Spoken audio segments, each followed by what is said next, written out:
പ്ലെയിനും ട്രെയിനും ഒക്കെ സൗരോർജ്ജം കൊണ്ട് പറക്കുകയും നീങ്ങുകയൊക്കെ ചെയ്യുന്ന ഒരു കാലത്തിനെ പറ്റി ഞാൻ പണ്ട് സ്വപ്നം കാണാറുണ്ടായിരുന്നു. കാരണം അപ്പം ഈ ഫ്യൂവൽ തീർന്നു, അല്ലെങ്കിൽ ഇന്ധനക്ഷാമം കൊണ്ട് തകർന്നു വീഴുക, അല്ലെങ്കിൽ ട്രെയിൻ നിന്ന് പോവുക, ഇങ്ങനെയുള്ള സാഹചര്യങ്ങൾ ഉണ്ടാവില്ലല്ലോ എന്നും. ബട്ട് ഇന്ത്യൻ ട്രെയിൻ പൊതുവേ പറയുന്നത് 8 മുതൽ 10 മണിക്കൂർ ഇടയ്ക്കിടയ്ക്ക് റീഫ്യൂവൽ ചെയ്യാൻ വേണ്ടി നിർത്തേണ്ടി വരും എന്നുള്ളതാണ്. അപ്പോഴാണ് ഇപ്പോൾ പുതുതായി കേൾക്കുന്നൊരു കാര്യമാണ് ഈ സൗരോർജ്ജ ട്രെയിൻ എന്നുള്ളത്. അതിപ്പം നമ്മുടെ ട്രെയിനുകളെല്ലാം തന്നെ ഈ സമ്പൂർണ്ണമായിട്ട് വൈദ്യുതിവൽക്കരണം കഴിഞ്ഞു ഈ അടുത്ത്. അപ്പോൾ ഇനി വൈദ്യുതിവൽക്കരണത്തിലേക്ക് വന്ന സ്ഥിതിക്ക് ഇനി സൗരോർജ്ജത്തിലേക്കുള്ള അകലം എത്രയാണ്? കൃത്യമായിട്ട് അങ്ങനെ തന്നെ പറയണം. കാരണം രാജ്യത്ത് മൊത്തമുള്ള റെയിൽവേ ശൃംഖലയിൽ ചെറിയ ഒരു ഭാഗം ഒഴിച്ച് ബാക്കിയുള്ള എല്ലായിടത്തും വൈദ്യുതീകരണം പൂർത്തിയായി. അതായത് റെയിൽവേയുടെ ലൈനിന് മുകളിൽ കൂടി ഓവർഹെഡ് ഇലക്ട്രിക്കൽ ലൈനുകൾ പൂർത്തിയായിട്ടുണ്ട്. ഒട്ടുമിക്ക ലോക്കോമോട്ടീവുകൾ ഇപ്പോൾ പ്രവർത്തിക്കുന്നത് ഇലക്ട്രിക് ലോക്കോമോട്ടീവുകളാണ് ഉപയോഗിക്കുന്ന ഏറിയ പങ്കും.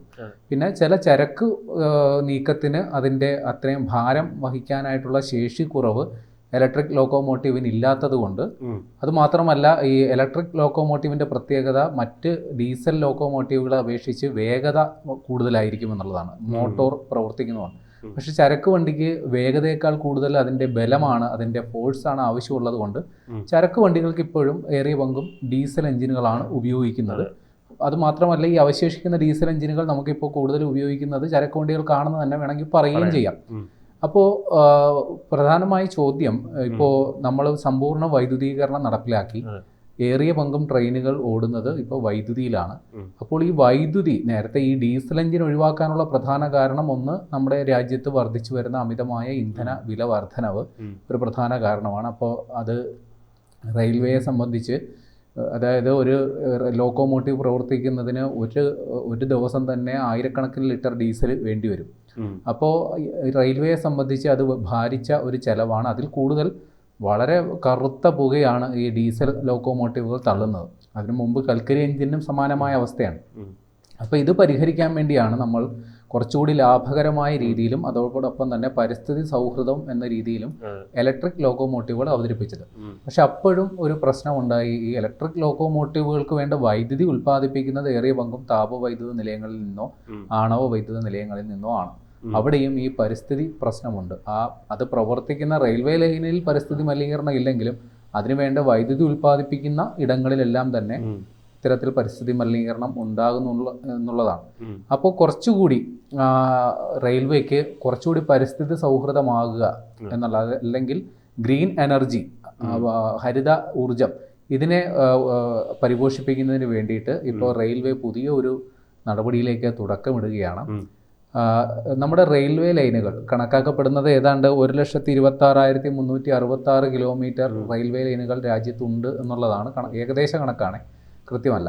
അപ്പോൾ ഈ റെയിൽവേ ലൈനുകളിൽ ഇനി സൗരോർജ പാനലുകൾ സ്ഥാപിക്കാനായിട്ടുള്ള പദ്ധതിക്കാണ് റെയിൽവേ മന്ത്രാലയം തുടക്കമിടുന്നത്. അപ്പോൾ ആദ്യം കേൾക്കുമ്പോൾ തോന്നും ഈ റെയിൽവേ ലൈനുകളുടെ 2 സൈഡിലും ഒരുപാട് ഒഴിഞ്ഞ ഏരിയകളുണ്ടല്ലോ, അവിടെയായിരിക്കും ഈ സോളാർ പാനലുകൾ സ്ഥാപിക്കുക എന്നുള്ളതായിരിക്കും നമ്മൾ ആദ്യം ചിന്തിക്കുക. പക്ഷെ അങ്ങനെയല്ല. ഈ റെയിൽവേ പാളങ്ങളുടെ ഇടയിലാണ് ഈ സോളാർ പാനലുകൾ സ്ഥാപിക്കുക. അതായത് മുൻകാലത്ത് നമ്മുടെ റെയിൽവേ ലൈനുകളെക്കുറിച്ച് ഒരു കുപ്രസിദ്ധമായ പ്രചരണം ഉണ്ടായിരുന്നു. അതായത് രാജ്യത്ത് ഇടനീളം നീണ്ടുകിടക്കുന്ന ടോയ്ലറ്റുകൾ എന്നാണ് അത് അറിയപ്പെട്ടിരുന്നത്. കാരണം ഈ ട്രെയിനുകളിൽ അതിൻ്റെ ടോയ്ലറ്റ് സംവിധാനങ്ങളിൽ നിന്ന് പുറന്തള്ളുന്ന മലമൂത്രങ്ങളടക്കം വീണ് കിടന്നിരുന്ന സ്ഥലമാണ് ഈ റെയിൽവേ പാളങ്ങളുടെ ഇടയിലുള്ള ഇന്ത്യയിലെ ഏറ്റവും വലിയ ടോയ്ലറ്റ് ഇന്ത്യൻ റെയിൽവേ. അതെ, അങ്ങനെ ഒരു ദുഷ്പേരുണ്ടായിരുന്നു. പക്ഷേ ഇപ്പോൾ അതൊക്കെ മാറി.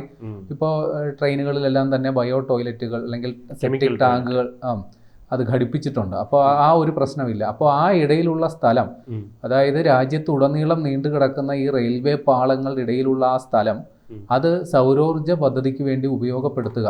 അതുമാത്രമല്ല, ആ സോളാർ പാനലുകൾ അവിടെ സ്ഥിരമായി സ്ഥാപിക്കുന്നതല്ല, അത് ആവശ്യം വരുമ്പോൾ അങ്ങോട്ടും ഇങ്ങോട്ടൊക്കെ മാറ്റുകയോ അല്ലെങ്കിൽ എടുത്തു മാറ്റുകയോ റിപ്പയറിങ്ങിൻ്റെ ആവശ്യത്തിന് അത് അഴിച്ചു മാറ്റുകയോ ചെയ്യാവുന്ന തരത്തിൽ, ഇളക്കി മാറ്റാവുന്ന തരത്തിലാണ് ഈ പാളങ്ങൾക്കിടയിൽ സോളാർ പാനലുകൾ സ്ഥാപിക്കുന്നത്. ഇതിൻ്റെ ഒരു ട്രയൽ റൺ അല്ലെങ്കിൽ ഒരു പൈലറ്റ് പ്രൊജക്റ്റ് നമ്മൾ വിജയകരമായി പൂർത്തിയാക്കി.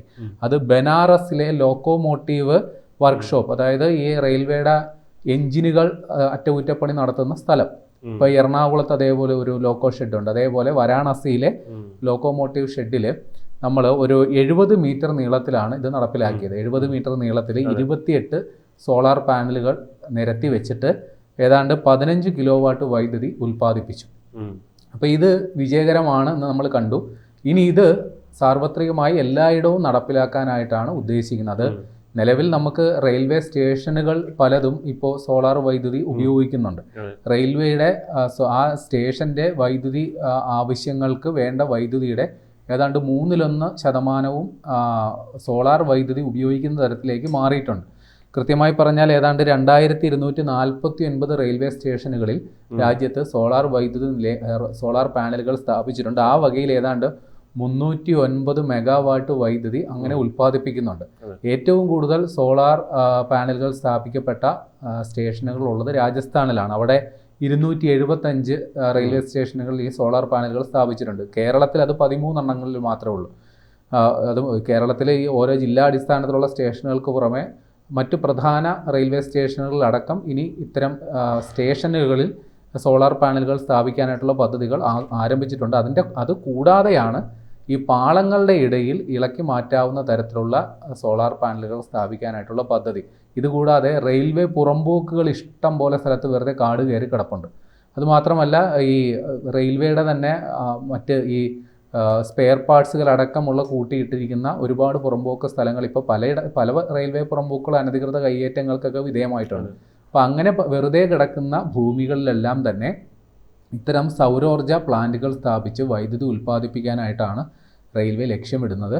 അത്തരത്തിൽ 2030 20 ജിഗാവാട്ട്, ഈ മെഗാവാട്ടും കിലോ വാട്ടിനും കഴിഞ്ഞുള്ള സാധനത്തെ നമ്മൾ ജിഗാവാട്ട് എന്നാണ് വിളിക്കുന്നത്.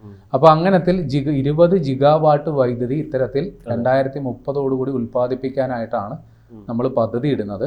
അപ്പോൾ ഇത് നിലവിൽ നമ്മൾ നേരത്തെ പറഞ്ഞ പോലെ വാരാണസിയിലെ ഈ പാളങ്ങൾക്കിടയിൽ സോളാർ പാനലുകൾ സ്ഥാപിച്ച പദ്ധതി അത് ഒരു ഇന്ത്യൻ ഐഡിയ അല്ല. അത് ഒരു സ്വിറ്റ്സർലാൻഡ് ബേസ് ഒരു കമ്പനി, ആ കമ്പനിയുടെ പേര് സൺവേസ് പ്രൊജക്റ്റ് എന്നാണ്. അപ്പോൾ ഇവർ അവിടെ ഒരു പൈലറ്റ് പദ്ധതി സ്വിറ്റ്സർലൻഡിൽ നടപ്പിലാക്കിയിട്ടുണ്ട്. അവിടെ ബുട്ടസ് എന്ന് പറയുന്ന സ്ഥലത്ത് 100 മീറ്റർ പ്രദേശത്ത് അവർ 48 പാനലുകൾ സ്ഥാപിച്ച് 18 കിലോ വാട്ട് വൈദ്യുതി അവിടെ ഉൽപ്പാദിപ്പിക്കുന്നുണ്ട്. അപ്പോൾ ഈ ഒരു സംഗതി അവിടെ വിജയകരമാണെന്ന് കണ്ടതോടുകൂടി അടുത്ത പ്രൊജക്റ്റ്, ആ കമ്പനിയുടെ അടുത്ത പ്രൊജക്റ്റ് നടപ്പിലാക്കുന്നത് ഇപ്പോൾ ഇന്ത്യയിലാണ്. ഇന്ത്യ അതിന് ഗ്രീൻ സിഗ്നലാണ് ഇപ്പോൾ കൊടുത്തിരിക്കുന്നത്. മറ്റ് ഏരിയകളിലോട്ട് അത് നടപ്പിലാക്കും. ഇന്ത്യയെ കൂടാതെ Spain, Romania, south Korea, France തുടങ്ങിയ രാജ്യങ്ങളിലും ഈ ഒരു പദ്ധതിയുടെ സാധ്യത അവർ തേടുന്നുണ്ട്. ആ രീതിയിൽ തന്നെ മുന്നോട്ട് പോകാനാണ് റെയിൽവേ ഈ സൺവേസ് എന്ന് പറയുന്ന കമ്പനി ഉദ്ദേശിക്കുന്നത്. നേരത്തെ പറഞ്ഞല്ലോ, റെയിൽവേയെ സംബന്ധിച്ച് ഇപ്പോൾ വരുന്ന, നേരത്തെ നമ്മുടെ ഇന്ധന ചെലവാണ് വില്ലനെങ്കിൽ ഇപ്പോൾ റെയിൽവേയെ സംബന്ധിച്ചുള്ള വില്ലൻ എന്ന് പറയുന്നത് അവരുടെ വൈദ്യുതി ചെലവാണ്. യൂണിറ്റിന് 6 രൂപ 50 പൈസയാണ് റെയിൽവേ വൈദ്യുതി ഇനത്തിൽ കൊടുത്തുകൊണ്ടിരിക്കുന്നത്. ഒരു ട്രെയിൻ, ഒരു ഇലക്ട്രിക് ലോക്കോമോട്ടീവ് 1 കിലോമീറ്റർ സഞ്ചരിക്കുന്നതിന് ഏതാണ്ട് 20 യൂണിറ്റ് വൈദ്യുതിയാണ് വേണ്ടി വരുന്നത്.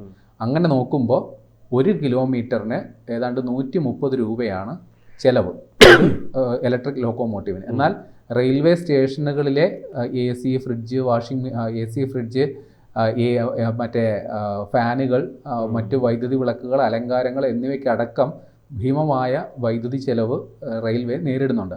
അങ്ങനെ ഒരു വർഷം 20,000 കോടി രൂപയാണ് റെയിൽവേ വൈദ്യുതി ഇനത്തിൽ മാത്രം ചെലവഴിക്കുന്നത്. അപ്പോൾ അത് വല്ലാണ്ട് വെട്ടിക്കുറച്ച് കൊണ്ടുവരാനായിട്ടുള്ള ഒരു ശ്രമങ്ങളുടെ ഭാഗമായിട്ടാണ് നമ്മൾ ഈ തരത്തിൽ സോളാർ പാനലുകൾ സ്ഥാപിച്ചുകൊണ്ടുള്ള വൈദ്യുതി നിർമ്മിക്കുന്ന ആ ഒരു പ്രൊജക്റ്റിലേക്ക് കടക്കുന്നത്. ഇതുകൂടാതെ സോളാർ പാനൽ മാത്രമല്ല, നേരത്തെ നമ്മൾ വിൻമിൽ പ്രോജക്റ്റുകളും നടപ്പിലാക്കിയിരുന്നു. പക്ഷേ വിൻമില്ലുകളുടെ കുഴപ്പം, അത് എവിടെയെങ്കിലും ഈ കാറ്റാടിപ്പാടങ്ങൾ സ്ഥാപിക്കുന്ന ഒരു പ്രശ്നമുണ്ട്. പക്ഷേ സോളാർ പാനലുകളെ സംബന്ധിച്ച് ആ ഒരു പ്രശ്നമില്ല. റെയിൽവേ ലൈനുകൾ ഇങ്ങനെ രാജ്യത്തുടനീളം നീണ്ടു നിവർന്ന് കിടക്കുകയാണ്. അതിനിടയിൽ പാളങ്ങൾ സ്ഥാപിക്കുക എന്നുള്ളത് മാത്രമാണ്. അത് വലിയ താമസമില്ലാണ്ട് ആ പ്രൊജക്റ്റുമായിട്ട് മുന്നോട്ട് പോകുമെന്നാണ് മനസ്സിലാക്കേണ്ടത്.